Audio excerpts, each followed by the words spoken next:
All right. Welcome to the University Hills Commercial Area Management Commission and the Downtown Management Commission combined meeting. It is March 3rd, 2026, and I will call roll. Trent Bush is not able to make it. Tell Jones, Danica Powell, Ted Rockwell, Dean Anderson, Here. Erica Dahl, here. Justin Calvin, Here. Andy Nathan is not able to make it. Don Poe, Here. Stephanie Trees. Here. I will now turn the meeting over to Chair Rockwell and Chair Poe for procedural items. Thank you, Melissa. Let's see. So what we have on our docket for you, CAMC, is the approval of the January 2026 meeting minutes. I hear a motion to accept the meeting minutes as presented. I see Tell. I second it. And I see Dane seconding. Any discussion on that? I didn't see anything. All right, so I'm going to call for a vote. All those in favor of approval? Passes unanimously. Off to Don Poe. Rinse and repeat for BMC. Any motion for the BMC minutes from last month? Motion to approve. Do I hear a second? Second. Any comments? Voting? Do I hear all in favor? Go for it. Nays? No. Public participants? Yes, we have one public participant online, Lynn Siegel. Before we get that, we still have recruitment updates. Yes. Sorry. I'm sorry. Not there yet. So they are going to be doing a second round. They're hoping, this is not finalized dates yet, but they're hoping to reopen applications March 6th to the 20th. If you have anyone interested, please let me know and I can send you over the link so they can apply. How does that impact the vote that's going on? Like if this is. I believe this will just be for people who they didn't have any candidates. Do you know? I wish I did. Yeah, I'm not sure. I don't think it's for, I think it's for people who need candidates or looking for additional candidates. But you can see. Yeah. All right. And we have one public participant.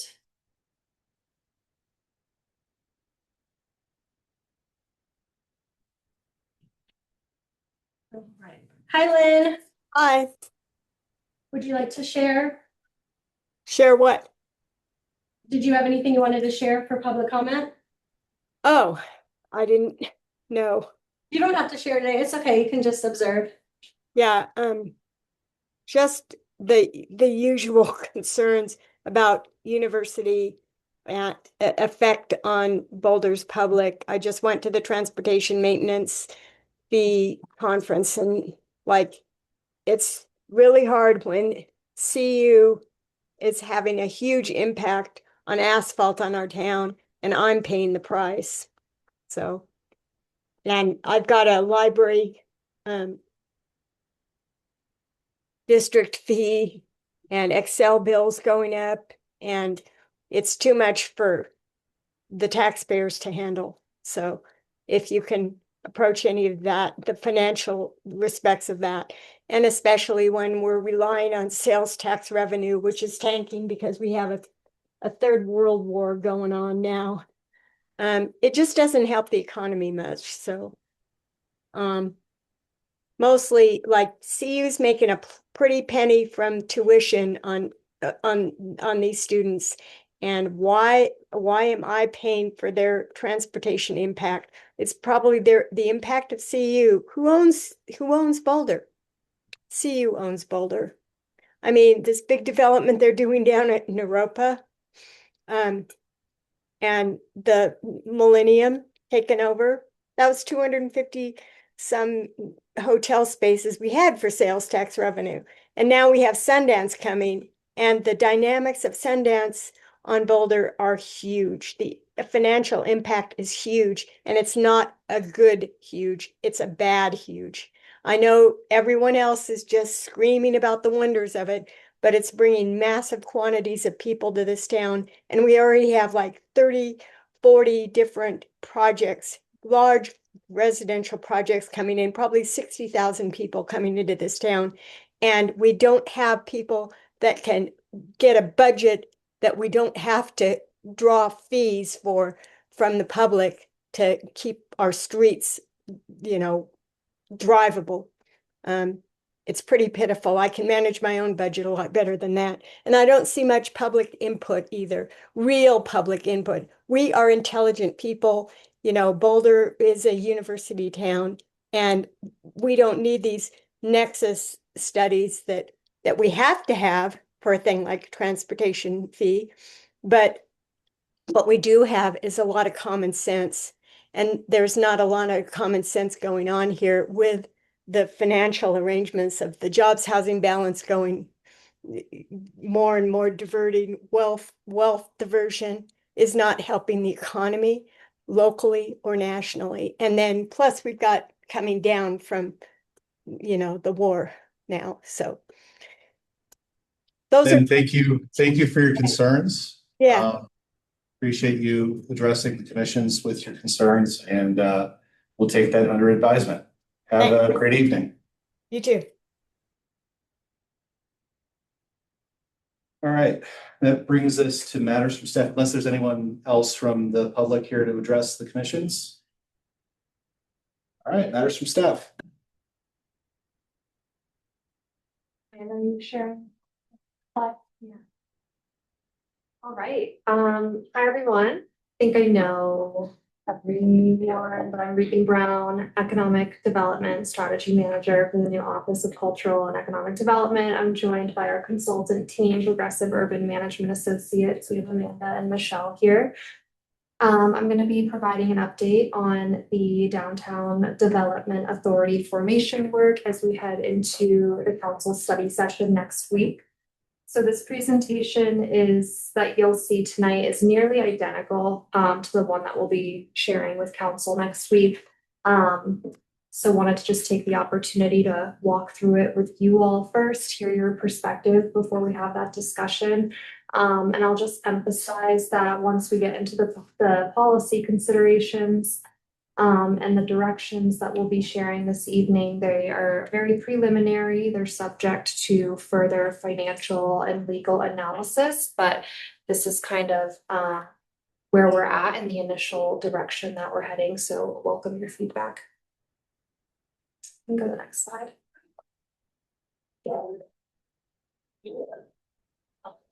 Just a little delay. Quick run through of the agenda as outlined here. I will briefly revisit the background, why we're doing this work. Then we will walk through the process, getting group leadership.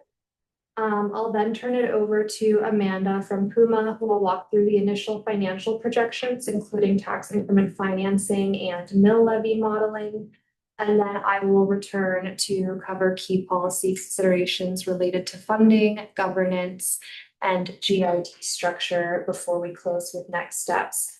It's a pretty lengthy technical presentation with a lot of content, so we'll probably pause at a few points and open it up for questions or comments.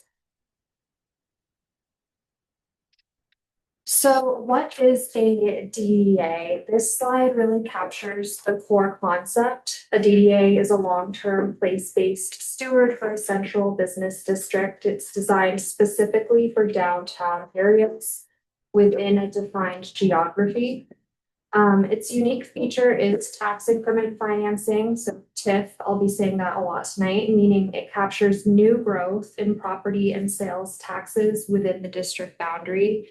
And that growth is then reinvested directly back into the district. Importantly, a DDA can bond against that future revenue stream, which really allows it to fund capital-intensive transformational projects, not just maintenance or annual programming. It's fundamentally an economic development and capital delivery tool. Next slide. Why a DDA in Boulder? Many of you know how we got here, but this conversation has been building for quite a while now and really took off after our previous effort that the city and Puma undertook, which was the improvement district analysis, which evaluated our existing general improvement districts, GIDs, and provided recommendations for how they should evolve to address some of the challenges that we're seeing. That analysis pointed to a lot of existing conditions, including the economic stagnation that we've been experiencing in parts of downtown and the Hill. In fact, even erosion in sales tax and property values when adjusted for inflation. At the same time, we're facing new challenges. Commercial vacancy rates are quite high, evolving retail patterns, aging infrastructure, and our existing GIDs were not designed for this scale of reinvestment. They have limited bonding capacity and limited ability to generate new revenue. And so the question that we've really been asking is, do we need a new tool to address these challenges? And a DDA offers flexibility to support both public and private investment and programming at a scale that we really currently cannot. Next slide. So along those lines, with all the tools that we've been discussing over the last several months, and given that Boulder already has several existing districts, GIDs, and a bid, just want to take a moment to really clearly distinguish what a DDA is and how it differs from those other entities. I think this is where there can kind of be a lot of gray area, so I just really want to hit on the key points that differentiate this tool. The key difference is financing authority. A DDA can capture TIFs, both property and sales tax, as I've mentioned, and it can bond against those future revenues. And that ability to leverage future growth is what really sets it apart.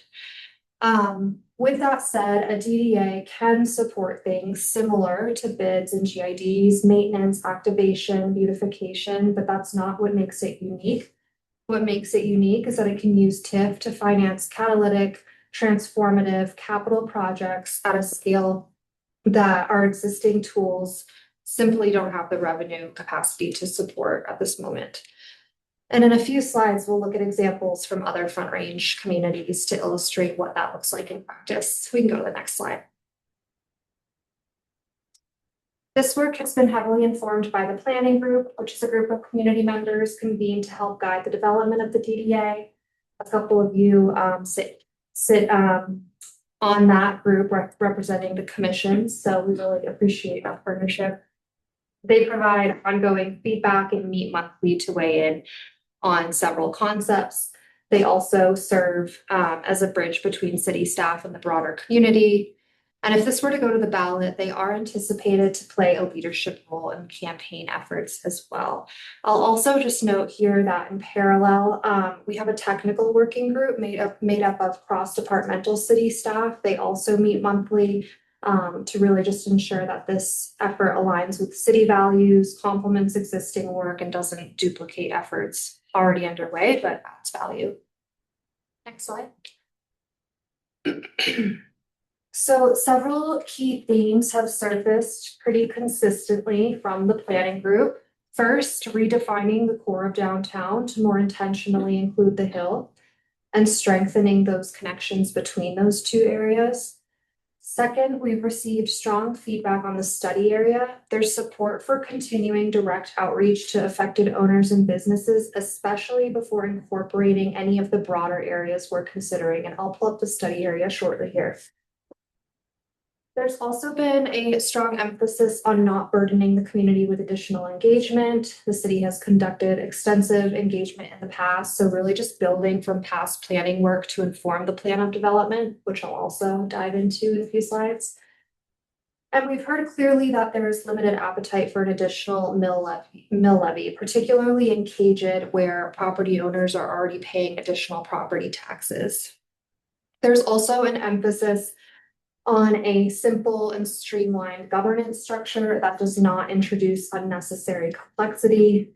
And lastly, and importantly, there's recognition that we're really at a pivotal moment that could shape the next several decades of our central business area and its role as a regional economic engine. Next slide. So before diving into these themes, I just want to briefly frame what the plan of development, or POD for short, actually is. The POD is ultimately the DDA's roadmap and implementation plan. It guides DDA investments and functions essentially as a business plan. So the themes you see here have surfaced from past plans and engagement efforts. They've also been refined through the planning group And they were informed by input from the broader community during public info sessions that we held in late January. So we do intend to have a deeper discussion on these themes as we move into actually drafting the pod this spring. So at a very high level, the themes include first, connecting people, destinations, and experiences. This really speaks to improving multimodal connections and wayfinding throughout the central business area. Creating great public spaces inspired by nature and art, so building off the civic area redevelopment work and also thinking more holistically about our public realm. Revitalizing commercial spaces and supporting small businesses. This has been strongly favored by the community and could really help address the higher commercial vacancy rates that we've been seeing.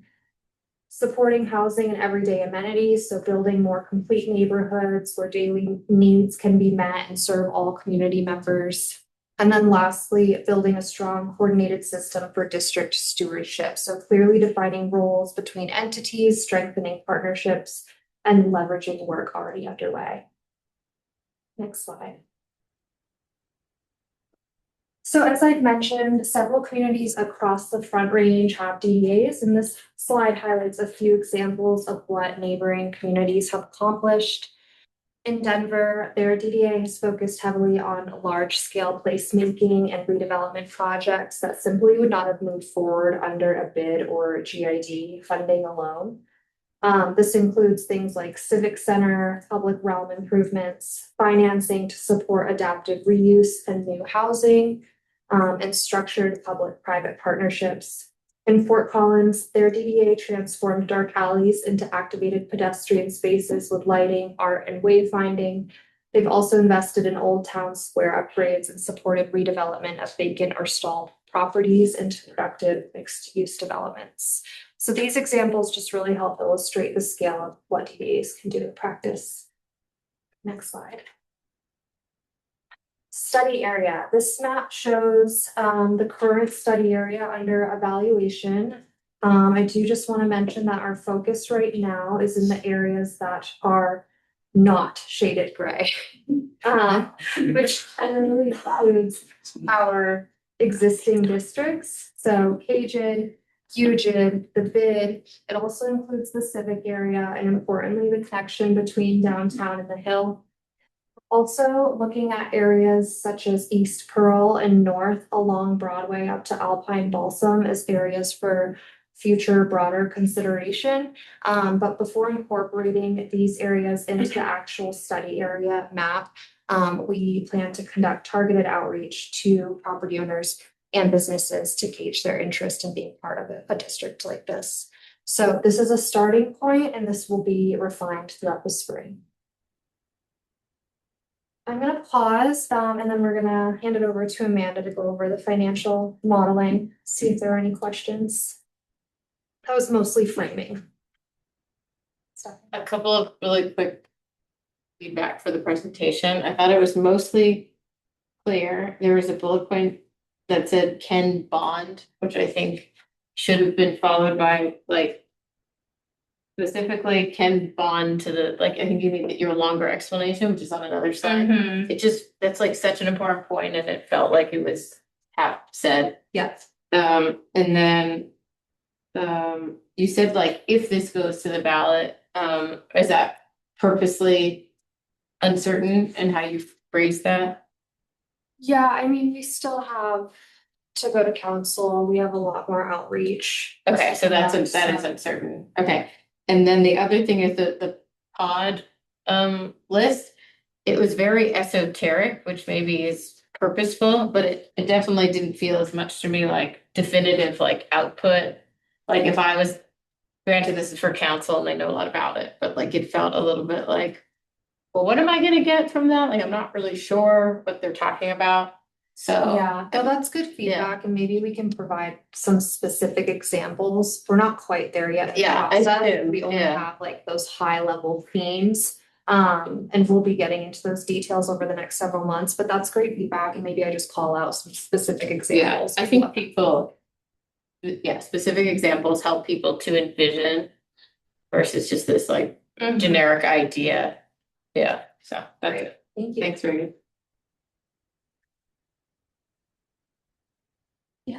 Yeah, we can keep on going. Yeah, so next slide here. So this slide provides a fairly high level overview of what funding tools are available to a DDA. I know Regan had started to get into this, but we'll talk about it in a little more depth now. So the one this group may be a little less familiar with is tax increment financing. We find this chart on the screen here is super helpful for explaining what TIF is and how it works. But in simple terms, TIF allows a DDA to capture a portion of the new tax revenue generated as both property values and sales activity grow above an established base. And then those funds are reinvested into the district. So DDAs are able to leverage both property and sales TIF, which is notable here. It's essentially a way to use future growth to help pay for improvements, investments that support economic development in the district's boundaries. So for Boulder, we are looking at using both property and sales tax TIFs. So the projections that I'll walk through will show both. They will be differentiated, which I think is helpful in just illustrating what that looks like. But we are looking at both property and sales tax increments. We are also evaluating the feasibility of a mill levy. So Regan had mentioned that we have heard loud and clear from the community that there is not an appetite for an additional assessment, particularly within the KJID boundaries. But we are looking at what it could look like to apply the KJID rate throughout our entire study area without layering on top. So it would be separate through the DDA, not an additional mill levy. I just want to make sure that's really clear in this discussion. One question I have around that. Yeah. Is the Hill is not in KJID right now, so it'd be Yeah. new for them and same for Alpine Balsam. It would be an increased mill levy for the Hill. To the KJID. Right. And depending on if we include Alpine Balsam commercial properties into the DDA, that would be a new. So just to make, because I also want to be a proponent of this, I'm trying to be really clear and understand. Yeah. Does Hill, is it in KJID or it has a separate mill levy, but it would kind of replace that one too for them? Exactly, Correct. the latter. Yeah, so it would be one consistent rate throughout the entire study area, and we would not be layering on top of KJID or UJID. It would be The replaced. mill levy in the Hill is lower than KJID, so. Yes, so it would be an increase. So how does that, again, playing devil's advocate here? Yeah, If you're saying that we're in like economic stagnation and decline and we're going to add a mill levy. Yeah. That just isn't gonna sit well, right? Yeah. How do you counter that? But we're also gonna show them like that it's better. it's a great question, and I think Yeah. will be the question that we'll get as we continue having these conversations. I think one thing that's helpful to just point out here, and we'll talk about this again when we get into the projections. But as you can see on the graph, and we've seen this in practice and other DDA work we've done around the state, that TIF does take time to build. And so a DDA's funding capacity is often pretty limited in the first several years of its existence. So a mill levy, when it is used by a DDA, is often used almost as gap financing, so that in those first several years, the DDA does have a dedicated funding source while the TIF is building. Because otherwise, there's a gap in the DDA being able to implement projects and investments right away. And I think I would just add, one of the reasons we're even exploring this is because of that economic stagnation. Its intent is to be a driver of economic activity to kind of reverse that. And provide enhanced levels of service and catalytic projects that can kind of turn it around. Anticipating how the Hill may respond to this, there would need to be some sort of what's in it for us now. Yeah. And that's where the TIF could, or the mill levy could help. Yeah. But initially, that's going to be seen as a penalty. And so Yeah. there's got to be a vision for what do we mean by the next few years something's going to happen Yeah. while the TIF itself starts building. Mhm. Because otherwise the Hill is going to end up, I'll just speak, on behalf of everyone. Again, here we are again. It's been like this for the Hill for generations. Yeah. So what are the plans? Yeah, People are gonna wanna see that upfront. And have something that they can hold on to that feels real. Yeah. Versus you're just gonna see your mill levy go up and you're being merged with KJ. yeah. No, that's really helpful feedback and something we've heard from our planning group as well, as we're working through this. So, yeah, I appreciate that. I'll add one of the things that we directly heard from the planning group and included in the council materials for next week is a discussion that they brought up very clearly that we really need to make sure that this is framed as it's intended to do, which is joining the downtown and the hill and talking about what is possible from a transformation standpoint. And I think that's the big pitch, right, for the University Hill area in particular, is that the current mill levy generates about $35,000. So it's not a driver, and we've been able to leverage the assets really importantly and help lead to the Moxie.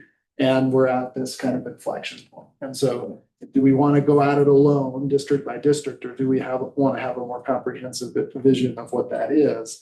And if so, how do we make sure in the plan of development that there are specifics and that there's representation for the hill going forward? And I think that's come through the planning group really well. And I think it's something we can make sure that we're lifting up in our conversation with council. Yeah, maybe like just starting with this slide, just doesn't feel like it's telling that story. Yeah. It's like, actually, we're just gonna slide one of those mill levies in.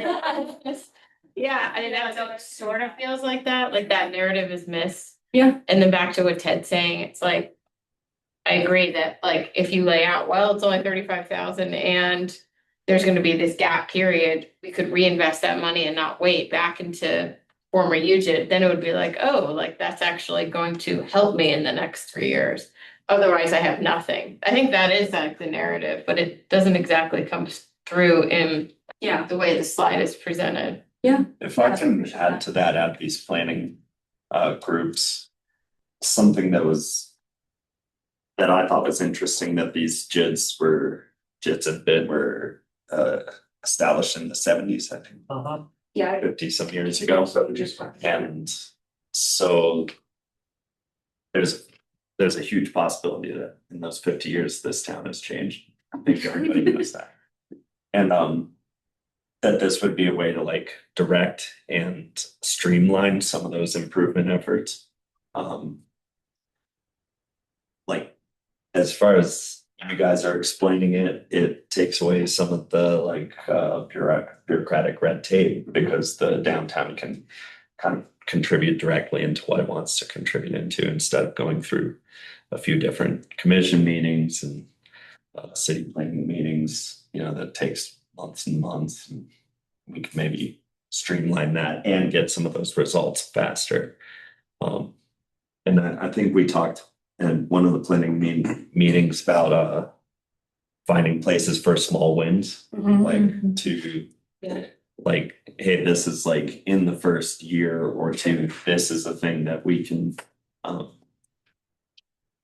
apply this to, and just like show people like, hey, this is already working.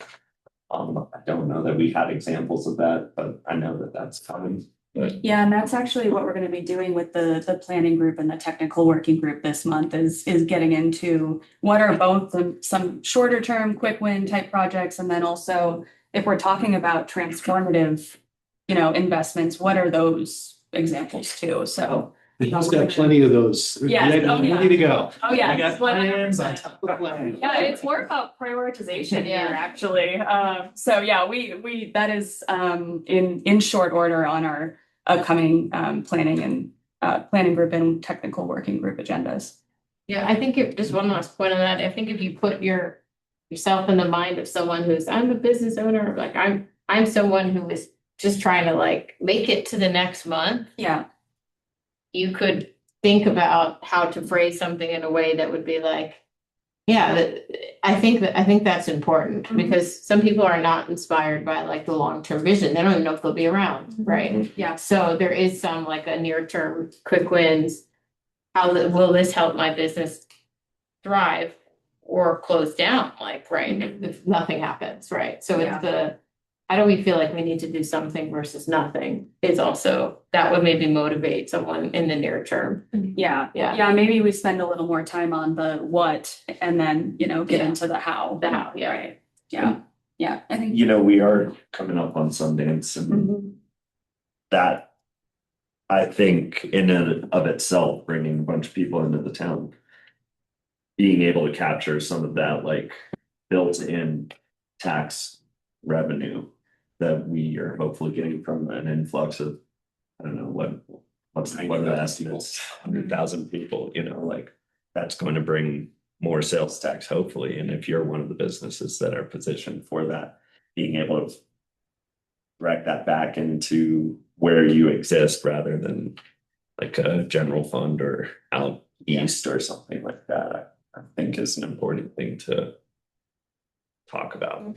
And sorry, if I can, one thing, Ted, I know like the Hill Merchants Association is really very excited about this, is just being able to be a part of a larger pot and pulling from, the Merchants Association has survived really on the goodwill of getting a small amount, every year to do basic work and support the merchants up there. And the idea of being able to be part of a group that's pulling from blocks and blocks and blocks of TIF and mill levy and, pooling resources through marketing and wayfinding and resources is really exciting. And I think it could be, explained as a direct, immediate win to the merchants up there, is that we're all of a sudden going to be working together with this really large group that the Hill has kind of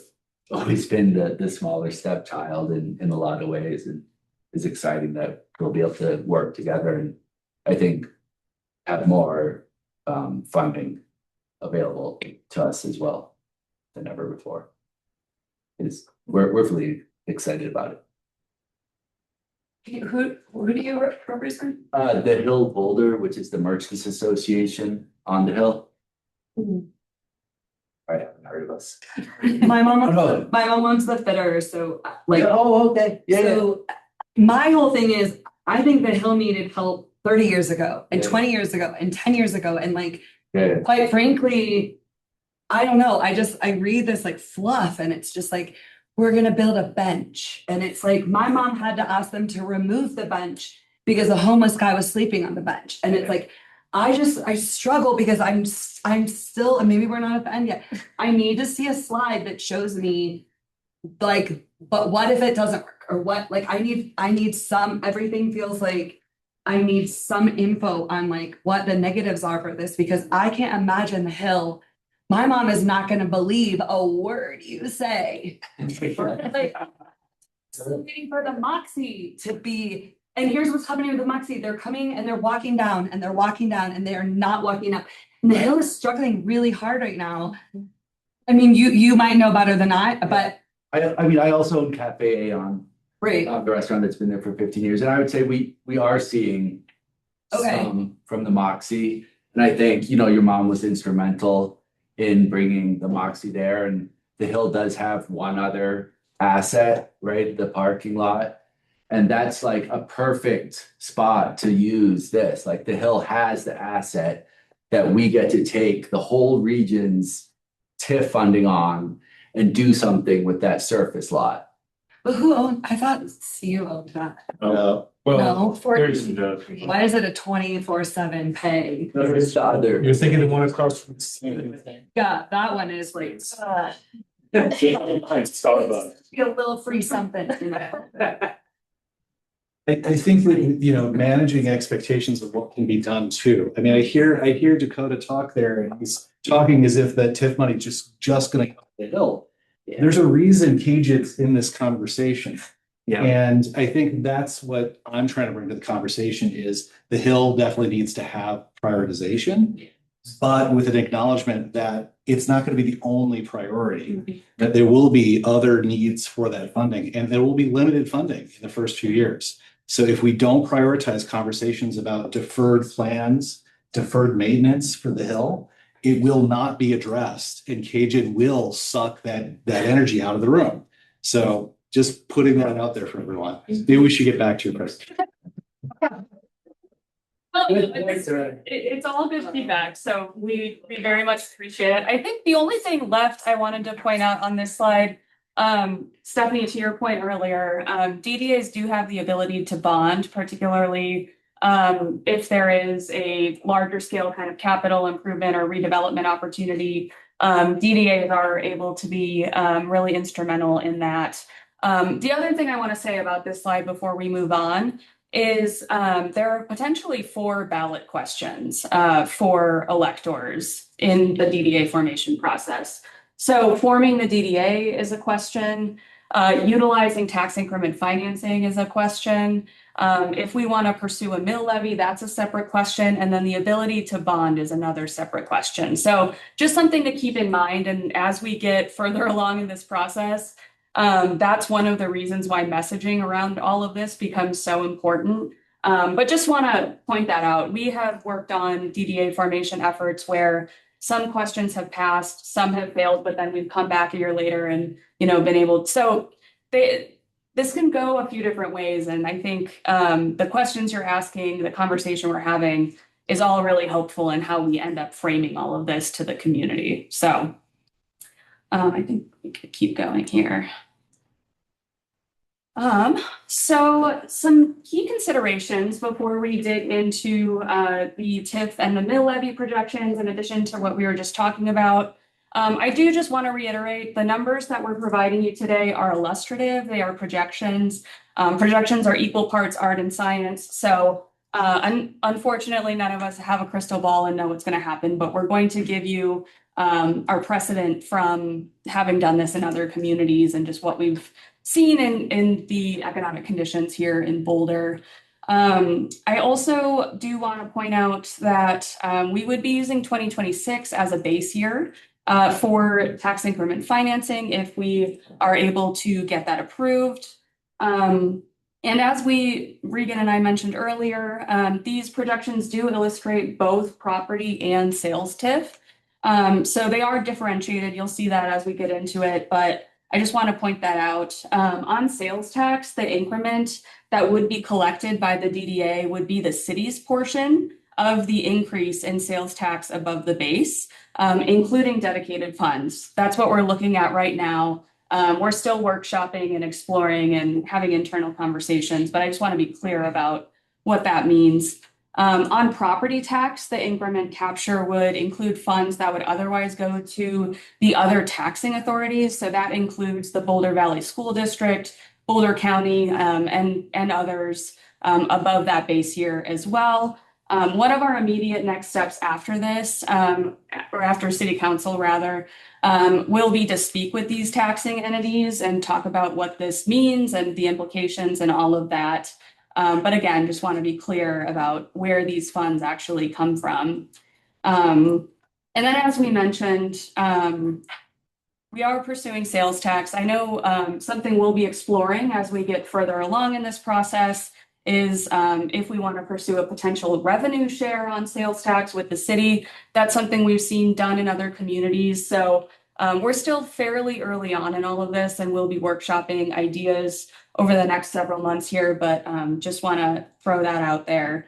On the mill levy side, as we mentioned, we are exploring the use of a mill levy at the caged rate. So for 2026, that's 3.674, and that would be for the entire DDA area. So those numbers that we're going to be showing shortly, that's where they're coming from.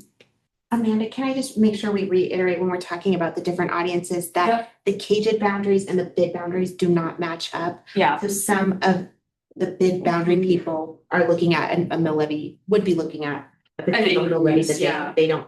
Yeah. So similar to what the message needs to be with the Hill, it's going to be with those people as well. Yeah, absolutely. Yeah, thank you. That's really good feedback. I think just from understanding all this is the DDA is its own organization. So when you're talking about revenue sharing to the city, I think if you know this stuff, you kind of know that. Yeah. But I think it isn't, the DDA isn't the city, and making sure that's clear too in the just how we explain. Yeah, absolutely. Yep, that's really good feedback. I have a question, and excuse my ignorance, but I don't completely understand all of this.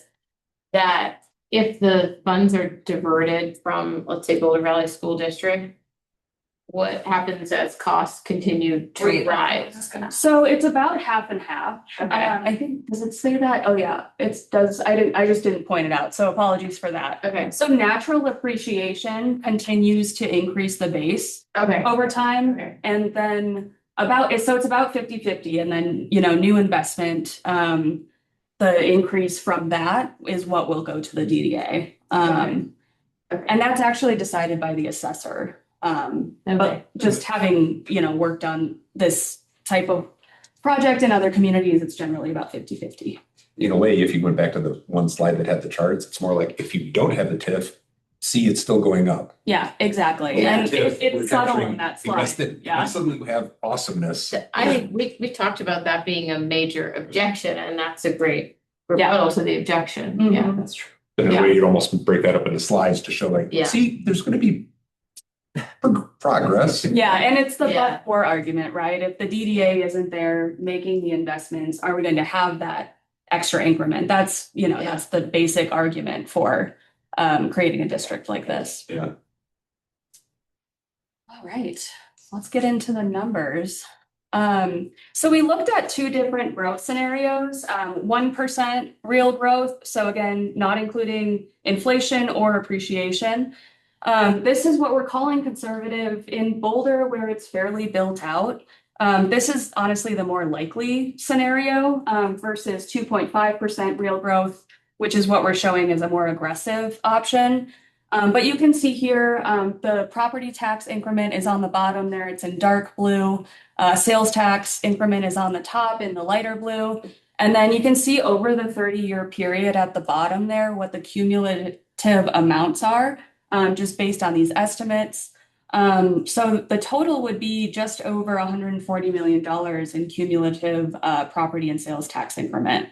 The star on the chart there is showing a $5 million annual threshold, which will be interesting when you look at this compared to the more aggressive scenario, and just how that changes based on the amount of growth we may see. But even at this more kind of conservative rate, we're talking real money here and real opportunity for transformative change. And you may have already mentioned this, Amanda, so apologies for repeating. But these numbers reflect the study area that does not include those gray areas for broader consideration. So it's KJID, the bid, UJID, and the connection between. And not Alpine Balsam. Not Alpine Balsam and not East Pearl going to Folsom, because that was another. Yeah, in all of these numbers, that's the area we looked at here. So let's go to the next one here. So this is 2.5 real growth. And again, we're saying this is fairly aggressive for a community that's, our study area is mostly built out. But you can see, again, I mean, that 1.5% extra growth results in a pretty substantial difference in the amount of increment we can generate. So in this scenario, the DDA would potentially generate over $400 million during its 30-year lifespan. So again, a lot of potential for transformative change here if we decide to move forward and pursue this district. In information design, you put the scale the same on both, because really the charts look the same on both pages. Yeah. But it's because the first one ends at 12. Yeah. 12 million, and this one ends at 35. So to show the difference, they would both have 35 as your top number. Yeah. Also find it, like, can you add the two together for your total and put them on the slides? I don't. To compare. You mean the total? The 224 plus the one. Yeah, we're having to do like math. Yeah. Which you can do. Yeah. This was a test. Yes, you're passing. That's great. But you can see, I mean, the amount of $5 million increments, I think, is really indicative of how much more you would be generating in a scenario. Good question. Yeah. At what point are we thinking about leveraging a bond to do big projects? Do we have to wait 10 years before we actually see these transformative things? Or are we bonding up because we have this long-term. China, Elliot. It depends. Yeah. So these, all of these revenue scenarios are based on taxes, not necessarily taxes, but the increment of taxes. There's other revenue scenarios where we look at assets, right? You mentioned there's one remaining asset on the hill, there's 5, 6 assets downtown, plus, well, 7 plus a surface lot, so there's other opportunities beyond just TIF. Now, if we explore those other opportunities, the bonding capabilities increase, and not necessarily in terms of like the dollar amounts, but in the speed of which we can bond against. That said, though, it's not uncommon for entities and districts to bond against TIF at a relatively young stage. So is it something we're gonna have to wait 15 years before we can do an aggressive bond and do some real general improvements? No, probably not. Is it 3? Is it 5? Is it 1? Those all kind of depend on the different revenue scenarios in which we play against. But I think what I would take away from this slide is that it's the 30-year capacity is how much money you kind of have to do improvements in the early stages. You don't have to wait for all of this money to accumulated to be able to do the work, right? So like, great, 30 years later, we can finally do something, you know? When you're talking about those assets being included in the bonding, does that like mean like selling one of them, or what does that mean by including them? Revenue, so basically, Revenue from them. so using the revenue as a credit worthy of a bond is, you know, here's how much revenue we create, we can bond against it because it has the full phase. And Cajun has done revenue bonds in the past as well. So they have a bond rating in terms of the district itself. And so that also helps expedite the bonding process. And that's if, and we'll get to that. Yeah. A little bit later, but that's if the DDA has control over the existing GID assets.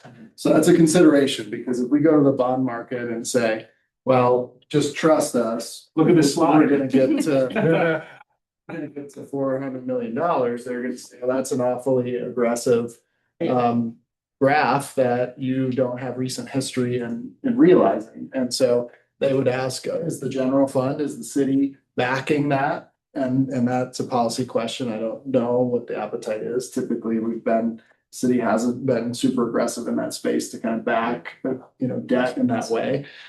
So then your option would be to leverage the existing assets if you were looking to borrow early. But it's all right, part of one picture. It's why the mill levy conversation is important, a difficult conversation, but important to have that source of revenue coming in, within that first kind of 5-year period. Without that, just sales tax.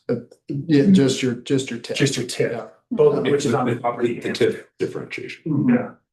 So it's like after even 1 year of actuals, this will be, like, this is such a huge event that you can't exactly predict. And then year 1, and I'm doing this for a client now, and I'm like, let's just do a base case based on actuals, like we just do this. And then you could see, like, you have your projections and you have your base case, which is like, we don't expect any future growth. We just expect it to stay this much better between the first year and the second year. Oh, sorry, the baseline of the first year. So it's hard now. Yeah, it is. That's when I was saying it's more art than science. Yeah, but after 1 year, it will be more science. Yeah, for sure. Yeah. So for the regional DDA examples that were given before, what were there, if we looked back at what they actually did, that a projection, was it 1%? Was it, I know that this is not a one-to-one comparison. These are different areas, but what are we seeing there in terms of how Denver did this and what they saw, and what Fort Collins did and what they saw? Yeah, Fort Collins would be an interesting one for us to look at, and what their first, because they're actually in their second term now. So they had an initial 30-year term and they got extended for an additional 20-year term. But that would be a great piece of, and easy for us to find. I wonder if there's a way of like right sizing it so that the numbers make sense against who we are, what our community is, like per capita, or that's the wrong way to say it, but you know what I'm trying to say. Yeah. So it's ratioed correctly so that we're not presenting Denver numbers to Boulder. Well, and we did take that into consideration in pulling even these rates here, because I'm just even thinking in Lafayette when we did this last year, we were using, I think, 3.5 and 5%. So it just, because they have more developable land, Sure. there's more opportunity. Denver is a whole different ballgame because they created their DDA to finance the infrastructure around Union Station, and then it went wild. So they're not a great example to pull from for this, but Fort Collins, and maybe some of these other, DDAs around here, even Longmont, I'm thinking might be helpful to take a look at and have those numbers handy. Might be good for policymakers to have a yardstick. Yeah. Like, so it's not just bar chat. Yeah, I mean, this is, Yeah. hockey stick growth. Yes. Great, let's do it. Yeah, no, that's great. Thank you. Any other questions, thoughts on this before we keep going? Okay. So projected mill levy revenue, again, this is something we would view as a way for the DDA to, in its first several years, have dedicated financing. So that's why we're evaluating it. In some communities, we don't go down this road, understanding that there's not a political appetite for it. We're not there yet here. We're just trying to take a temperature and gauge where the community's at, where council is at. But we at least want to have it as an option and illustrate what the DDA could do with this type of funding in the first few years here. So you can see here the combined Cajun and Eugene mill levy revenue for 2025. And then you can see it's not a huge increase to bring in the areas that are currently outside of a GID or increasing UGID's rate. So that's what the number in the right-hand column is showing. If we applied the Cajun rate to the entire study area in 2025, that is how much the DDA would be generating as mill levy revenue. How many businesses are in the Hill?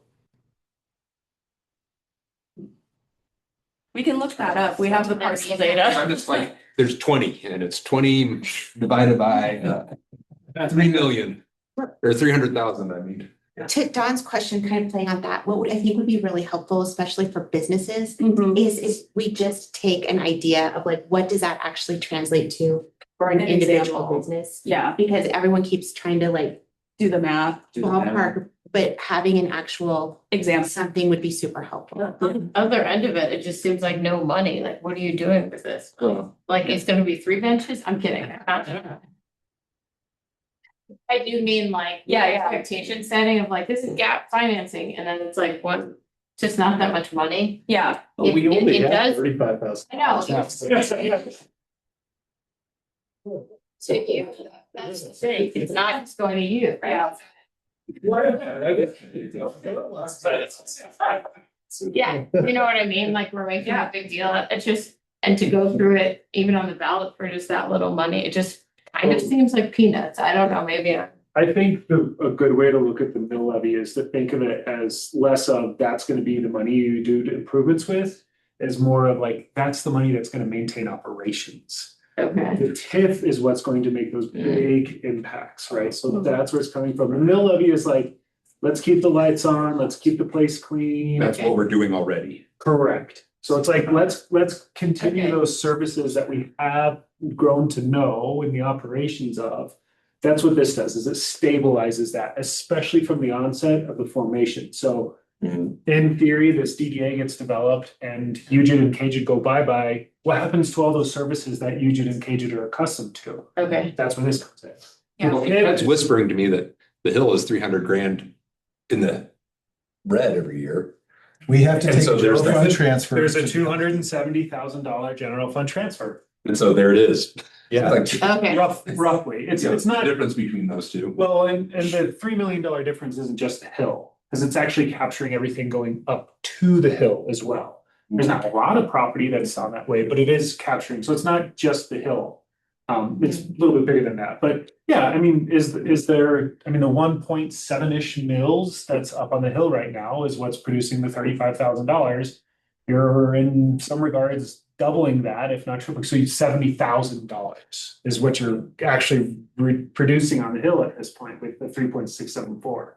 So the 3 million is actually coming from CAGID getting bigger wings, or including more of the bid properties. That's a big portion of that 3 million, and then coming up Broadway as well. So You could look at it like that, but really Cajun, because it's 1.7 mils going from that to 3.6, it's not like it's producing an extra $230,000. It's actually only producing about another $40,000. So it's not that big of an impact. It's everything else outside. That's a good way to say it for the hill. If for the hill, it's only 40 grand for all total, all of you. I think Terry's brings up a really good point is like, Well, and we have the data by sub area too, those sub areas that we were showing on the map. So we could pull that out and Yeah. say for the hill, that's what this, this is the That sounds a number. lot cheaper for the hill too. I mean, for them to yeah. participate. We saw that in the plan. Yeah, I think we can add that level of detail, yeah. but also seeing it from like a property owner's perspective, if Yeah. you're a business or commercial, and what does a 3.76 or 674 mil look like? I think would be really helpful too. Yeah. 6.7. Yeah. So one thing to keep in mind for tonight, just to try to keep us on track, I think it would be helpful for, if you all could advise kind of what is helpful for council to hear as an audience next week versus, a lot of this discussion is helpful for what the business community will need to hear, and we need to hear both. So I think just helping us. Can I just say that I am so freaking confused right now. And this is like the third presentation, like hour-long presentation I've sat in on this. I just had to Google, like, wait, what's a mill again? Like, so I'm just, if you want to actually talk to business owners about this, I don't know, you're gonna have to figure out a way to like have an entry slide, because I'm just, Yeah. I still am super confused, and that you guys are selling it so hard that it makes me feel like, why do you have to sell it so hard if it's so great? There's so much data up here that I'm just like, if it's such a no-brainer. But I think what Mike was talking about is that it's first gotta go to council. And then the campaign to sell it to business Okay. owners starts. Yeah. If like this is a cloud right now, Right. like until. But I just don't feel like I can even participate in this right now, because I have no idea what you guys are talking about. So actually, this is a great segue from council to ballot. So once council formally adopts an ordinance of it, in a lot of regards, we kind of step back and we let the Okay. community run these conversations. So we're here just to get council educated and up to speed on what the community has been telling us and the research we've been doing. Council then decides to make a formal ordinance to whether or not to put it on the ballot. At that point, we step back and we let the community, and that's really where our partnerships with like DBP and Hill Merchant Association come into play. So that's where hopefully those conversations, and we will still continue to be able to provide information, but we step back a little bit more and let the community have those So the conversations. city can't advocate. That's correct. It was a really long way of saying you can't have it. After it's on the ballot, yeah. After it's Okay, okay. Yes, But yeah. that is super good feedback, and I just want to say this is super technical. It is very So technical. Yeah, you're all of not this. alone in feeling that way, and I really appreciate that. Yeah. feedback. Yeah. I had to create a spreadsheet to understand my own property taxes, because what the heck is a mill? And a mill Right. goes back to like, I just read It it goes- Latin. yeah, it goes back like 1/1000th of. Yes. it's- Assessed value, yeah. It's crazy. Great, okay. And then throw in your assessed rate that the state senate's, or whatever, it's, property Okay. taxes are one of the most confusing things. That's Yeah. on purpose. Yeah. Yeah. Kill the confusion. I think we just have maybe a couple more slides here. So these next two are just showing that if we do include a mill levy question on the ballot, it is common to include debrucing language with a DDA mill levy question on a ballot. Which we can get into, but it basically allows the mill levy to keep the same rate year over year versus it being subject to Tabor restrictions where it has to be limited if the amount is growing. So that's what this is showing here. You can see it's very modest growth, but the mill levy would potentially grow over time as well. And that's just what the next two slides are showing. So that one was more conservative. This one is the more aggressive option, but still relatively modest financing from a potential mill levy here. And I want to stress too, that this is the mill levy of which the property tax is based on does not change. Yeah. In these scenarios, Yeah. just the amount of revenue it creates. The value of the properties are going up, so the 3.674 is staying stable but it's just as the property value goes up, you collect more revenue, which also means as a property owner, you're also paying more property taxes. But it's not because of change in mill levy, it's change in property value. Yeah. What's our real growth in Boulder for the last 10 years? Like, what are we looking at? Is it a 1%? Is it 2.5%? What are we? Oh, man. Yeah, we did that. It's part of the improvement district analysis. Before 2020, I thought it was more than 2.5. It was, And yeah. then after 2020 and It's been to less now, than it's been 1%, I think, actually, which. value erosion. Yeah. So it's if in average, the last 10 years, we're probably looking at something at 1% or less. Is that accurate? Well, if the DDA does its job, right? Yeah. That's the whole point, is to start to bring the values of We everything. can pull that information. I know. Yeah, we I know have it. Said, and I've heard Brad talk about you really need to talk about the before COVID, after COVID, growth, and It seems like a standard question that council may end up yeah. asking about if they don't already know. Yeah, and we could include that information. We have like the charts and stuff going back 10 years, so we could include that. Maybe just a footnote would be, Yeah. yeah. For council, this seems in the weeds. If this, do we need these two slides? Because really, we're just talking about tax and financing and what the difference is. This is just a little icing on the cake of everything else. This seems minutia Yeah. to talk about in light of everything else. And that's my initial impression. Fight me if you want, stand up for it, but I don't think we need these slides. Yeah, I think, we were just kind of trying to illustrate, the mill levy can grow as well, not at the same rate as TIF. But I think right? the So, sum of but everything, it's that's too much. Yeah, Yeah. yeah. No, I appreciate that. Yeah. Sorry. Yeah. Talking about the slides and the information and things that might be helpful to put in front of council with that is there was this slide that showed the mill levy and how the hills or UKMC's small portion would grow into it. But I think it might be an interesting footnote that it's an opportunity for the Hill to be a part of a larger funding mechanism, which I know for council has been a struggle over 10, 20, 30 years is we want to support it, but like, where's the money on the trees? And this is a way for that district to be a part of a larger funding mechanism, might be a good place to make that direct point. Hey, we haven't even gotten into the meeting here. I think skip straight to the. I want to spend a few moments here, because this is really one of the core policy discussions. As Amanda walked through, a DDA has a few potential funding tools: property tax tip, sales tax tip, and a potential mill levy. Sorry, I have to go, and because my last PMC meeting. Oh, but I have to go home to my 3 kids since I can't do another term. Take a cookie, take 3. I won't be a stranger.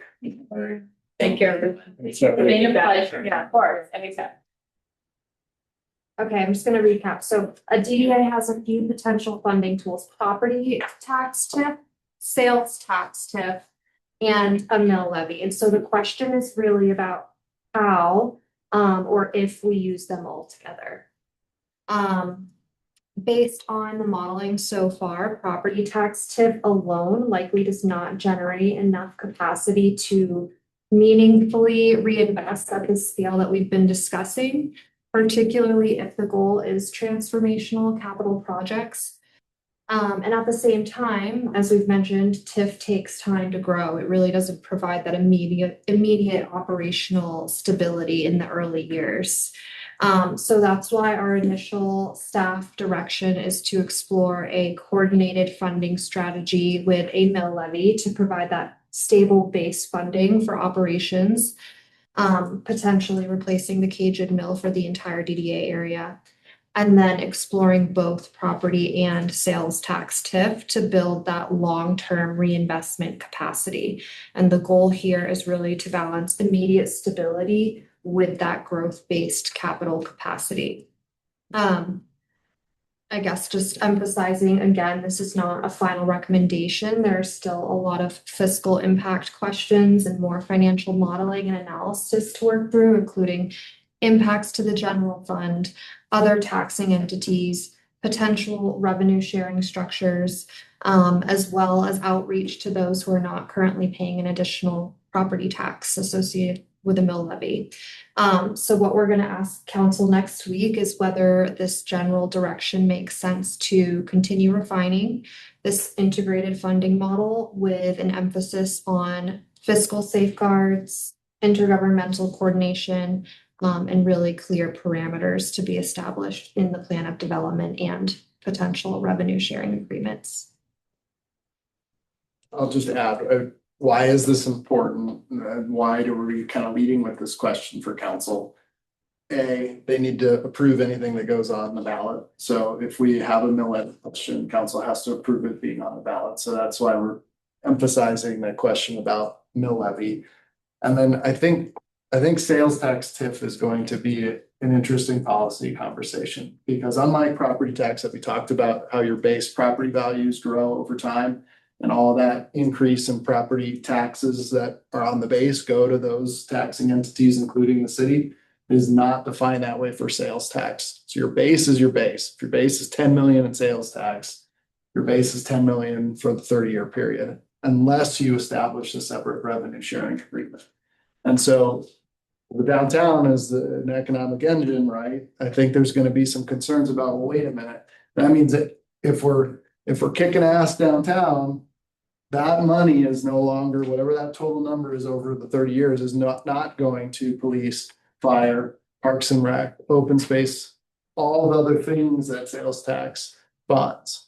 And so I don't have an answer, but I suspect that we'll be having a conversation about what are those guardrails that guarantee some type of investment for a DDA, and also guarantee above some type of threshold that there's that there's some increment sharing or some revenue sharing with the city. So I think, you know, it is wonky and we have to get in the weeds in order to explain some of that. But I think that's one of the big policy questions that council has to wrestle with, and why we're seeking feedback on that now, so that we can continue the planning going forward. So Mark, if they did say, no, you can't put a mill levy question on the ballot this time, can it be written in the plan of development to revisit it in the future? But regardless of that, every time council would have to approve that, so. Yep. I anticipate the mill levy question will be easier. I don't want to speak for council, but I think where the planning group's advice has been helpful is to say, at least for caged property owners who wouldn't exceed the mill levy as to where they're at today. I think that helps. I do think that we'll be interested in talking through the implications of the sales tax TIF. And so now you're saying we might have to share it? So I think on, you know, those graphs of what we're showing is that, so the 1% growth, I mean, that's an easy one to imagine. So if you just have that 1% amount, the city is not losing out on a ton of new funding. It's what happens if it's 4%. And then if you don't establish those parameters at the outset, then all of that increment, which is over time hundreds of millions of dollars, would go to the DDA only. And so I think, and I'm just trying to put my shoes in a council member seat, they would look at that and say, well, what if we're outperforming, how do we make sure that we're sharing in some of that success? And I don't know what that answer is, but I think we are saying we acknowledge that there would have to be some reasonable revenue sharing agreement. The planning group, you all will have input on what that means and what is appropriate, and council will as well. We'll probably have to land somewhere in the middle of that. In a way, like, you know, I'm in South Boulder, and the South Boulder people are pushing hard for a new rec center. They are. And I appreciate it. And so, like, yeah, please, everything has like priorities. And with Sundance coming, I could see their bit of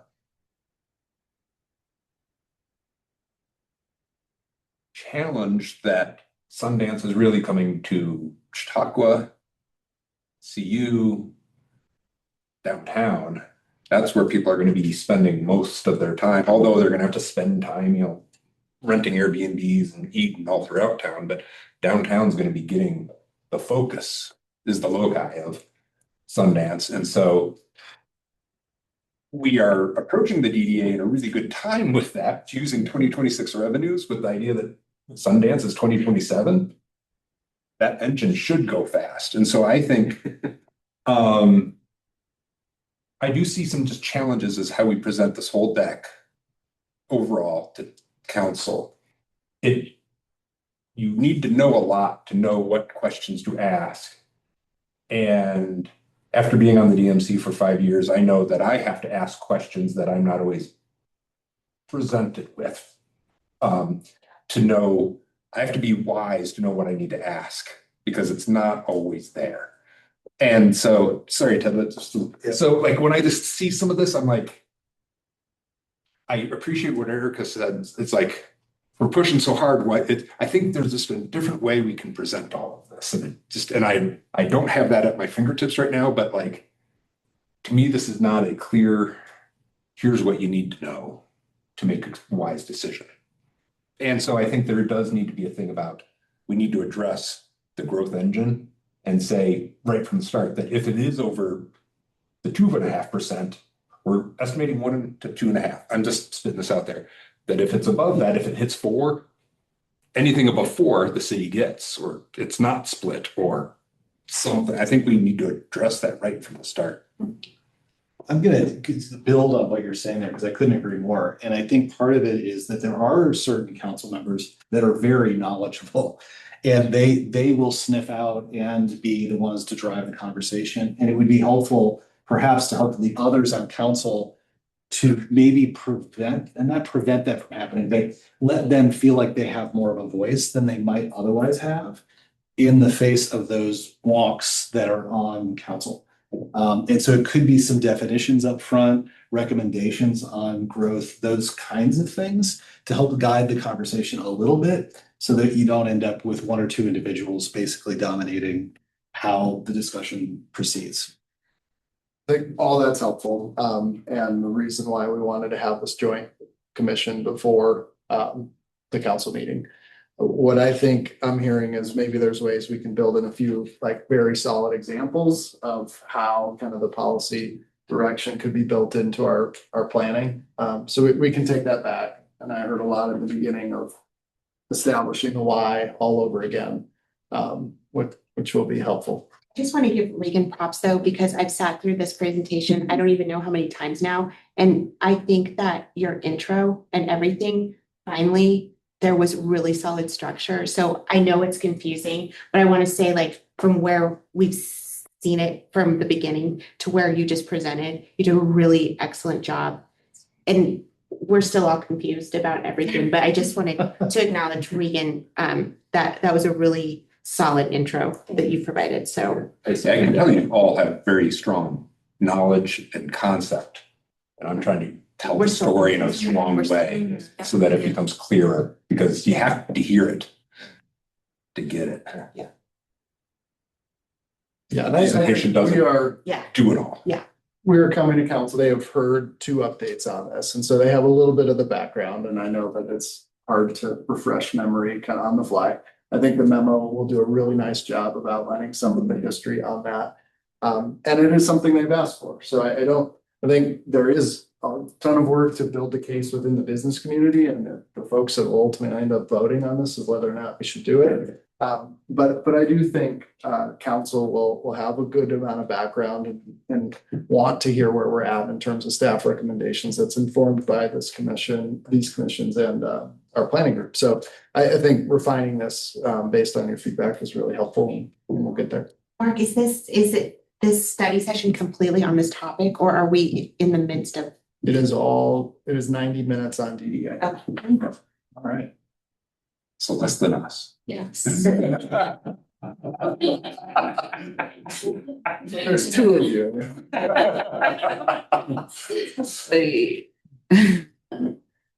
All right, let's keep going. More.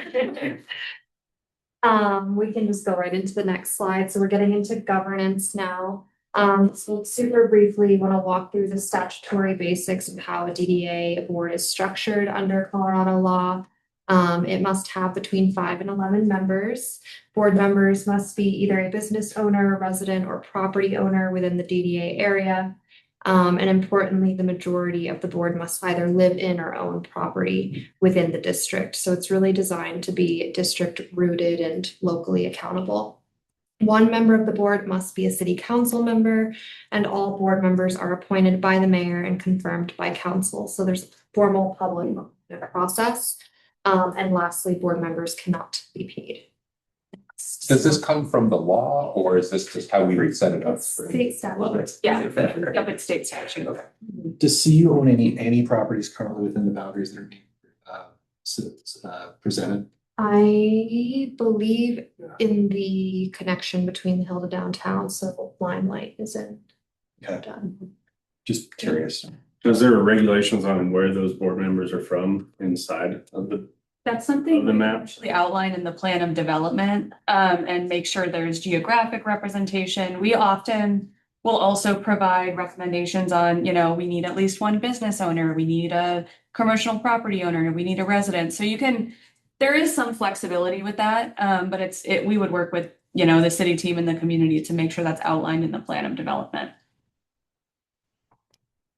So this slide reinforces how council retains meaningful oversight regardless of the governance structure, which I'll get into in just a moment. Council appoints the board, has a seat on the board. They approve the annual DDA budget and operating plan, and they must approve any ballot measures that the DDA might pursue, such as bonding authority or a mill levy. Okay, so the policy consideration under state statute, a DDA can either operate under the municipality. So that just kind of means city staff would manage day-to-day operations, finances, administration, or it can operate as a standalone authority with its own staffing. After evaluating workload, the scale of potential funding, and the fact that this effort has been very community driven, our initial direction that we're exploring is a standalone DDA model. The reasoning is fairly straightforward. If this moves forward at the scale contemplated, it would really require dedicated capacity. We want to avoid diverting existing city staff from other priorities.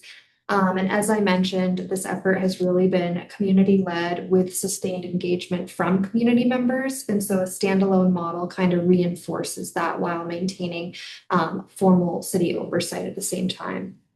There will inevitably be a transition process. So we're anticipating a 1 to 2 year phased ramp up where city staff would provide administrative and financial support before full independence, in which we'd likely seek consultant support on that to help get us set up for success.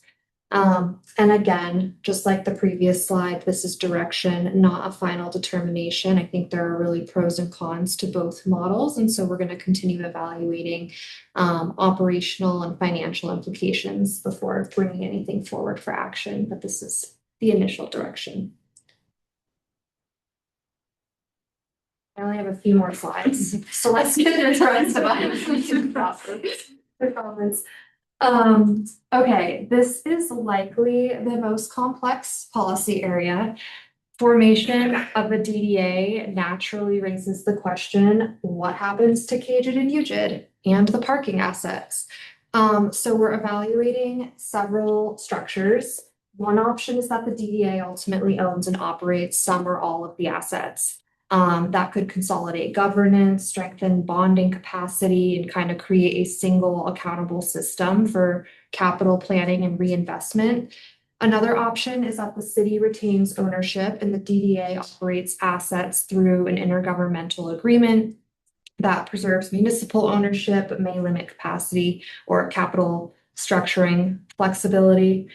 And then a third option is that the GIDs remain the asset owners, they remain in existence, and the DDA focuses primarily on reinvestment and broader district strategy. That, however, could introduce governance complexity if rules aren't clearly defined.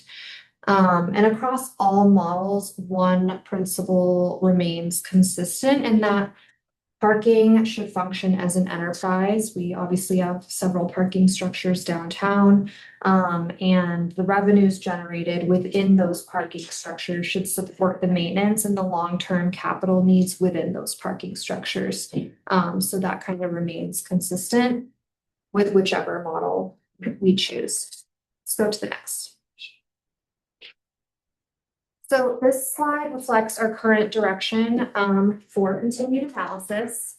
The policy consideration here is defining the DDA's relationship to Cajun and UJID and the parking assets based on planning group input and the need for clearer accountability and stronger long-term reinvestment capacity. We are refining a model where the DDA would ultimately own and or operate some or all of the district assets.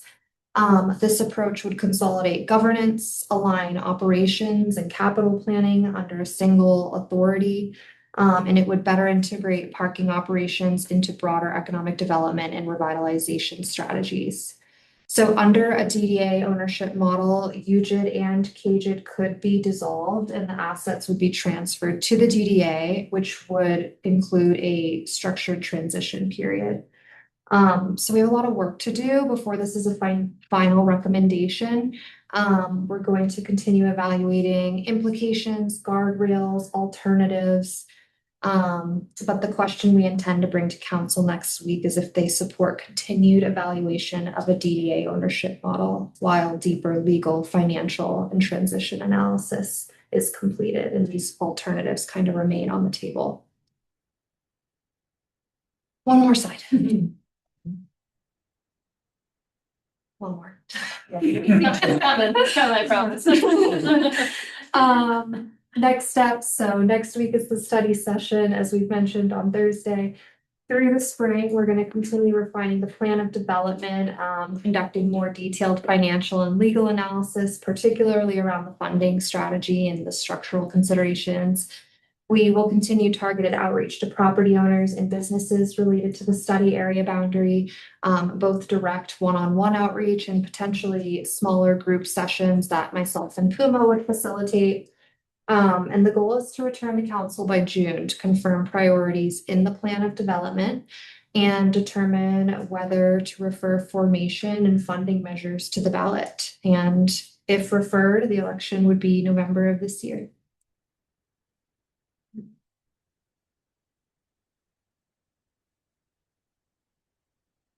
What point does this get put on the ballot? None of these seem to be, and it's going to be put on the ballot. And that's not till June. June is going to be like the next thing that says, we've done the work. Here's what we're going to do.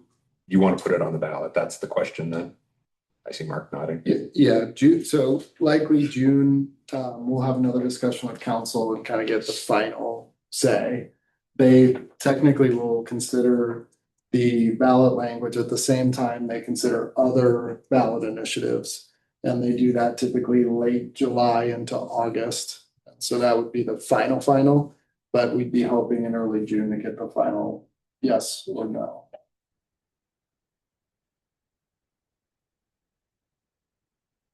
Now I'll just say on the GID question, that would not happen, even if everything goes according to plan, voters approve the DDA, that would not happen January 1 of 2027. It would be some type of transition period where we'd have to figure out the assets and all of that kind of stuff. It's at least, but I think as you all are thinking about your roles, words, I think that would be a big one, right? If the DDA is created, is to help navigate and advise on some of that transition structure. So within this presentation, you're not going to talk about how the election works with the businesses. I know it's another entire layer of, but do you think that will come up at all in terms of what would be needed for the pass? I would assume there will be questions. We had to try to figure out what a 90-minute item would be with council. I think they have to weigh in now on whether or not they support this moving forward towards a ballot item. And the key elements of that are how, what is the funding picture going to look like, knowing that there are some trade-offs with city funding. That's why we're focused on that. I think you're right, the last aspect. This all sounds great. I can already hear one council member say, like, this is all great. Why aren't we just doing this? Just tell us, how do we make sure it's successful? I think there will be questions like that, but I think we want to make sure that there's a majority of council that support these initial recommendations. Is there any feedback that council's given since the first presentation that we should be, I don't know, on top of mind about how this presentation then came together? Or is that even something we should? Yeah, it's a good question, and they've been receiving brief updates. I think we would have a good sense if there was a major policy shift from where we've been. Yeah. It is an important conversation to gut check that with council. I also think the planning group has been really helpful, and my sense is that council will be very open to the planning group's feedback thus far. As the key stakeholders within the potential area. So we'll lean on that and see what they have to say based off of that feedback. Thanks. The study session next Thursday's open. It is all virtual. Virtual, so don't bother coming. Yeah, that's sure. Probably locked anyway.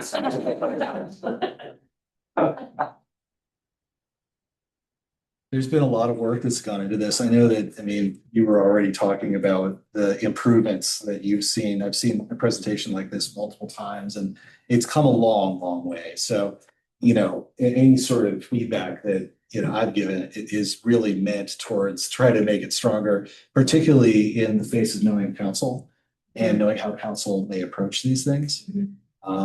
So good work in terms of getting to this point. You're not out of the woods yet. Like, there's still so much to do. And really, council is only one factor, right?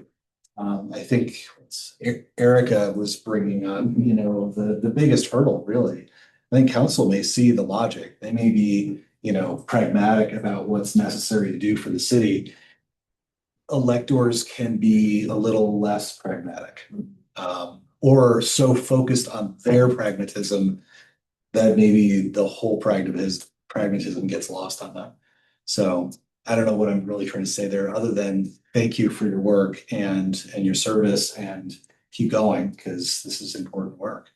What I can see, Ted, what you're saying though is, like, while we're selling it to council, you're starting this, it's gonna hit the news. Yeah, exactly. There's certain things you need to kind of set the foundation for what the long-term sale is too. Good point. Yeah. Yeah, we can take that, and I think really lifting up what are some of the potential examples of what a DDA could do. I think that would be helpful. And then I know you all are already planning some work with the planning group. I'm assuming it'll come back in some format to these commissions on more concrete terms. Yeah. What would actually be in a plan for a DDA? And I think that will help. And that will be a main focus of council's next conversation in June is, okay, you said you liked this, making some assumptions, and we've marched forward. Here is what a short term looks like, what a DDA would work on, and here's a longer term vision. And that'll help start really painting that picture. Cal, you've been in the working group, and I really always value your input on. You think of things differently than I do. Are there things that have come up for you that? Honestly, we've touched on a lot of them here, and a lot of these questions have come up in the planning group as well. And it is, I think your staff and the city staff has been kind of on top of being able to answer most of the questions we have. I think that there's, I don't even know if this is pertinent to the city council discussion, but I do like, as we've been discussing the borders of what the downtown is. I like that there's been flexibility in talking about like what we include in there. With the stipulation that those other regions can still annex in at a later date. So there's a starting point. And if this proves successful, and especially if we have those like short-term wins, if like Alpine Balsam wants to annex in at some point, you know, that there's opportunity for that, or with some of the other development that I know that city council is concerned with, you know, that this isn't, it doesn't have to stay this way for the 30 years. We can reapproach this as there's more interest or opportunity to bring other things into the fold. Or That's the first time I've heard, I've been to several of these meetings. That's the first time I've heard that. That's really an interesting addition. Yeah, there's the opportunity to, instead of including actual physical properties, the boundary would just flag full up the right of way, up to Alpine Balsam, and then it gives the adjacent properties the opportunity to annex in. How granular can that be? Can that be like the ideal market, but not the Noodles and Company? Ideal market, it can be individual Noodles doesn't properties. exist. I don't live in South Boulder. It's all just far away. Scratch kitchen. That's actually what Denver is doing. So they had their established DDA just around Union Station. And a couple of years ago, they went back, and since there are now parts of downtown Denver that are really struggling, they brought in the entire public right of way and are now allowing individual properties to annex in on a case-by-case basis. So while Denver is, you know, that is, I would say, the exception and not the rule, there is precedent for it. So This is such a wild, crazy idea, but what's the limitation in Boulder? Could we take the right of way to South Boulder so that? It's fairly clear that this is intended for a city's central business district. Yeah. So, you know, you don't want to abuse it and get challenged, right? But yeah, the statute is fairly clear about focusing on. So that's not gonna happen. I'm sorry. I was thinking more like blue line of NCAR. Reclaim the building. That's not a bad idea. If I can add something just like relative to all this, if this does go forward, and all these discussions I think are worth paying attention and asking questions about, because ultimately it's going to have to be sold to anybody that's not paying attention to it. And if, you know, not just the people in the DDA planning group, not just this, but your neighboring businesses, property owners and things like that, I think, you know, if I'm remembering how you guys talked about it, every property owner gets like one vote. If you're a business owner, you get one vote. You know, it's like we've kind of got to bring. So I live in South Boulder. I own my building in downtown, and I own a business. I get 3 votes. That's so like, yeah, each voting entity like gets one vote, and we have to sell this if this is something that's important for all of us to succeed. We're hyper focused on this area, you know, so like we're probably going to be paying attention more. And I will, on the electoral section, it's only the people who are within the boundaries. Yeah. Right. So That could, this, so South Boulder can't be like, we don't want the we're not DDA. in the South Boulder Rec Center. We're not going to do this then either. No, it's just the DDA area. It's just the electorates within the boundaries of the DDAs. How does that work with, like, this is maybe granular, but I live in South Boulder, but I own a building and I get to vote? Yes. Yes. Yep. But the question I've had for a while is residents in the boundaries. How many, have we done any sort of examination of that? Of course we have. Cajun has quite a few residents. Yeah. In addition to commercial properties. So obviously any of those that fall within the existing Cajun boundary would also be falling within the DDA. And so their mill levy would be The same, It won't change. correct. depending on if they're in the expands to the bid. That's correct. Well, the bid only puts mill levy against businesses, not residential. These are good things. Yeah, that's a good one too. That's a big delineation, is I that did it not does know. not assess mill levies So against. it doesn't do it towards the residents, but under the DDA, they would. Correct. So the residents will get scooped up to have this additional mill levy That is correct. in the bid area. I think the point, Pay into Cajun? They do. Yeah, so that it, Yeah, so any the folks in Cajun, it would. Cage, it's kind of what Terry was talking about. Yeah. There is a difference between the bid and cage. So bid is bigger, right? Yes. And so businesses in the bid Yeah. already pay it, but the residents in the bid. Well, the businesses within the bid already pay the bid portion of the mill levy, not the caged portion of the mill levy. Wow. So people within caged pay both the bid and caged. People within the bid only pay the bid. If the DDA were to form, people in the bid outside of caged would pay the bid plus the DDA. So people in the bid, but not in caged, property taxes would go up. People within caged. Are we going to race bid mill No. levy then? No. So theirs would actually be, well, higher. Well, yes, well, the bid, Terry, the bid, the levy's like 1.5, 2, I think it's somewhere around there. Is what the current, I think that's about what the current mill levy is for the bids. It's a little higher. Close to the hill.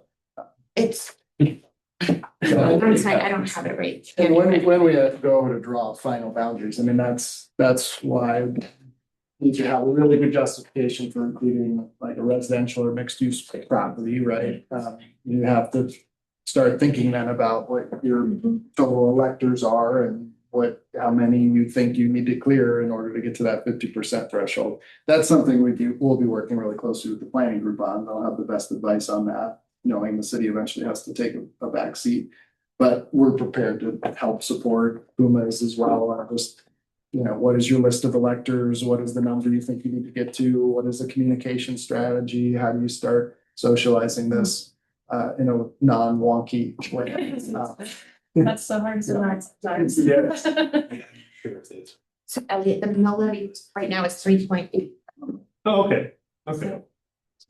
So people within the business improvement district, but not within cages, would go from 3.849 to 8.15. Those are your numbers. Yeah. Yeah, you compare them to Boulder Junction and they're not paying 15s. But yeah, so that's the delineation between who's actually voting and who's impacted. is there anything else that you guys wanted to get from commissioners before we start turning back to the agenda? Any other questions you had for us or anything you want us to try to keep in mind or? Yeah, are you? I think your feedback's been great. I think, if there's any last pieces that you think are missing from this that haven't already been said or any final words of advice would be helpful. Otherwise, everything has been really helpful. I've been remiss to say, because I didn't want to talk too much, but going back to when we go from the overall overview chart of like the dark blue with the TIF with the orange on the right, when we start getting into this other slides with that show what just the TIF is. Yeah. Again, I've seen it, and I imagine council will have seen this. So this is probably moot for what we need for next week. But in a way, this slide is that TIF part of the previous, the big chart, Yeah. which I get, but on one hand, I could almost see like, if this is, I work in video and animation and stuff, I'd be like, okay, now we're going to zoom into this part of it. Just to really bring that to life, that still the base is growing and continue the story that the base is growing still. And that's where I am kicking myself now that I understand a little bit better the two slides that I said that were noise.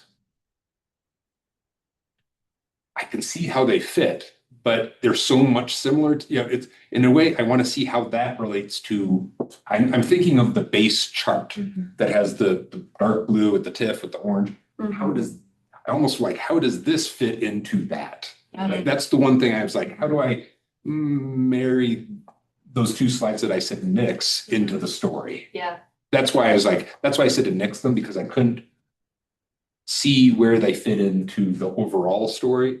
And I said it was noise. Maybe it is important, because when Reagan, you started getting to the next slide about the first question and stuff, I was like, okay, I'm starting to get it, but it is the really deep stuff.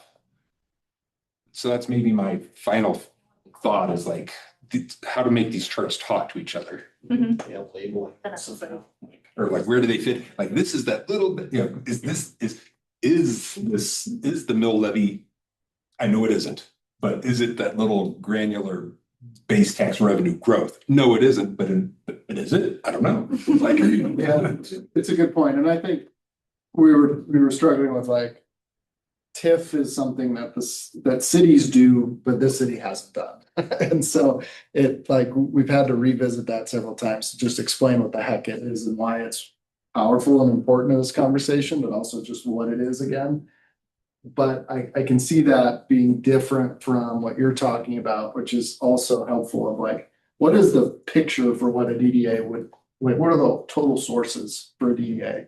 yeah. And what is the scale, kind of in our 1% model and a more aggressive model? Because even as you say this, I'm just like coming back to this. I was like, well, maybe this the mill levy part, the two slides I said to get rid of, are actually just a subset of the TIF part. But it's like just this tiny little bit at the bottom.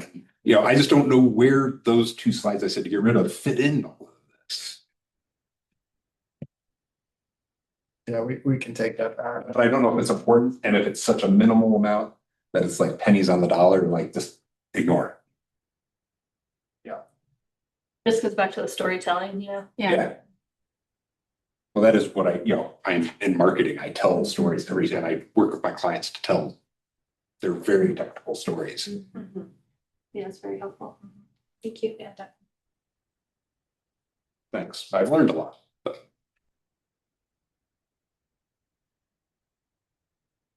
Well, Ted, do you want to move on to matters from commissioners? Sure, if others were amenable, I guess matters from commissioners could come up next. Dakota, I actually see you here, and I'm going to take privilege of being the chair of UCAMC to say, do you have any updates from the Hill Merchants Association for us? Yes, thanks for asking. I do. The Hill Boulder Merchants Association has been participating in the planning committee for the DDA. As I mentioned earlier, we're really excited about the possibility for the reasons I mentioned, just a chance to get some efficiency, more funding, just hopefully bring some long-term stability to all the support that the Merchants Association could use. I'm joining it. We've been advocating and, really trying to make sure that it's not just sort of a downtown grab, that we have our voices and names not only just mentioned, but listed in the presentation to City Council, so they're fully aware that it is a partnership, this new DDA district. And we're included, and we'll make sure that we have a spot on the governing body and things like that. So we're excited, and it seems like it's been well received, and have no reason to believe that the Hill won't be a part of it. The Hill is also, we're just starting a new partnership with Branded Beat, a marketing group. They are based out of Longmont, but they've worked with their downtown DDA, and they come to us with a super approachable marketing package that fits our budget for the past few years. So it won't be an additional cost to us, but I think it's going to really bring a new level of visibility to our social media and website and storytelling. And I think there's some exciting possibility to offer sort of mini branding shoots to the businesses that the Hill Boulder will be able to sell with a small markup over what we're being charged from Branded Beat. So we're hopefully going to be able to get a little revenue into the Hill Boulder from this. That's the major news and excitement. Cool. Yeah. Thank you. Yeah, and we, again, thank you guys for your support and the funding and trust in us and the work we're doing. Excellent. And also, yeah, would love to hear if there's something specific or not so specific the Merchants Association can do to help support the vision of UCAMC. Anyone have any questions for Dakota? Thank you. Yeah, Thank you. Thank you. For DMC, any commissioners, comments? I've been getting a good amount of feedback about the ambassador program, and I know this affects us all. And I'm sorry, I haven't like looked into this much, but is there a place for the public to see and what the ambassadors do? Like we've seen all the charts of all the points of contact and things like that. And is that all like quickly available on the city's website or? It's actually on our website, the Downtown Boulder website. We just got their annual report that we're going to put on that. Okay. But yes. Hill Boulder's website as well. Shares Leads up to it. our Yeah. fortune. Okay, great. And I guess the other part of that is like, what does the accountability look like on the ambassador program? Like how, I don't know, how are we able to like follow up or see that like something was dealt with? Like we kind of see like some pictures here and there of like graffiti being cleaned up or somebody speaking to somebody on the street, but is there a place to see like this was the result of what was like if like somebody from the public requests something from the ambassadors, is there like this was requested on this date and it was completed on this date?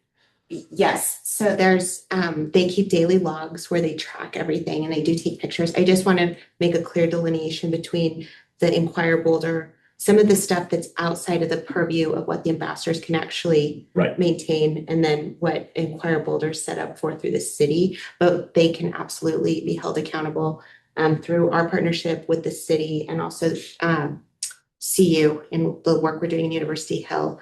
Our team oversees the Block by Block program, and we are working closely with the city to show the work more transparent moving forward. Just to kind of lead off of that, we did do a pulse survey last week that we're going to start doing on a regular basis to get more feedback on a lot of different initiatives. And one of them was an overall feel for the clean and safe downtown. So based on a 5-point rating, the response was a 3.6 star. And then over 54% said that everyone feels like the ambassadors are maintaining a generally clean environment, with 21% as a mixed or inconsistent. So we're really kind of trying to dig in on those specific areas and see where the ambassador improvement could lie. But I wanted to point out that the ambassador team is relatively small. Yeah. On any given day, there's only 2 to 3 ambassadors covering the entire district. So, but happy to answer any more specific questions on the ambassador program for both downtown and what I can help with answer on the Hill as well. I mean, overall, I think it's been a great program and success, but I think just as I'm talking to people, people will ask me questions about it, and I don't always know where to direct. We would welcome feel free to direct them to us, and we're happy to share information. Great. Thank you for asking. Was this in relation to cleansing? It's not just that, but that was like part of it. But this is just like, I'm walking on Pearl Street every day and talk to hundreds of business owners, workers, and a lot of people are not even aware that the ambassador program is like doing like what they're doing. What are these blue shirts? And I try to fill them in on that side of things, but if they want more information about like what precisely, Absolutely. Yeah.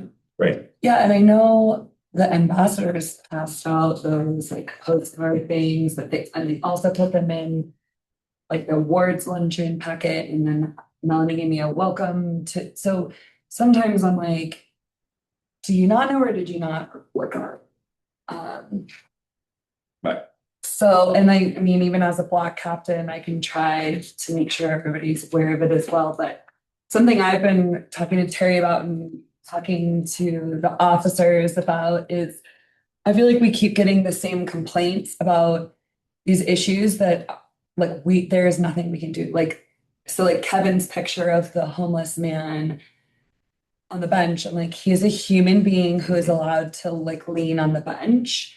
Yeah. And so sometimes I feel like I was asked the officers a couple times, can you make a list of all these things everyone's complaining about, and then a list of all the reasons that like my dad will be like, and then the next day they just let the shoplifter back on the mall, and I'm like, for the 19th time, there's nothing that they can do about that. So it's frustrating, but these are not the people you need to be talking to about this. So like, I feel like we kind of are just like, we keep going in these circles of people wanting these like miracle fixes. And like, as a woman who walks the bridge home, I wish I could tell you I was scared, but I'm not. So this town's gonna have to show up a little scarier than that to keep me from, you know, I'm just still waiting for someone to scare me, and I feel pretty darn bad down here. So, if you know anyone, you know, Absolutely. just saying. I mean, I think you are, and doing these pulse surveys on a more regular basis, trying to make sure we address some of the louder voices that are bringing up points is kind of what we're trying to move forward, just to make sure a lot of the work is done behind the scenes, and we're not always out front, but we see the value of kind of presenting in a more open manner all of the work that is being done. And I think there's always some truth in critiques, and I think we've been working very closely with downtown Boulder to look at the areas seriously where we can improve. I think the ambassador program has come a long way, and it's something that wasn't here and was desperately needed. And some of our long conversation on the PDA, I think, imagines like, how can we even, what does it look like to even have a higher level of service? And so, I think it's always helpful to just hear the direct feedback. Pulse surveys can help, but also if there are broader issues, like we just need to know that they're out there. And if there isn't a good answer, then we'll share that. But if it's something that's missing, we also want to know that so we can report it and make sure it's being addressed. Well, maybe the last thing for this commissioner is, if I don't get renewed, this will be my last meeting too. So it was great working with Stephanie, and I'm so sad she's moved on. Hope to work with you guys again. We'll see you on Thursday. I mean, you have to vote, so you're not done yet. Well, not yet, but in like 5 minutes here. My future is also very uncertain. You look great anywhere. Yeah, I know. I want to come back. So let me put it out there to whoever's watching. I'm ready to do it again.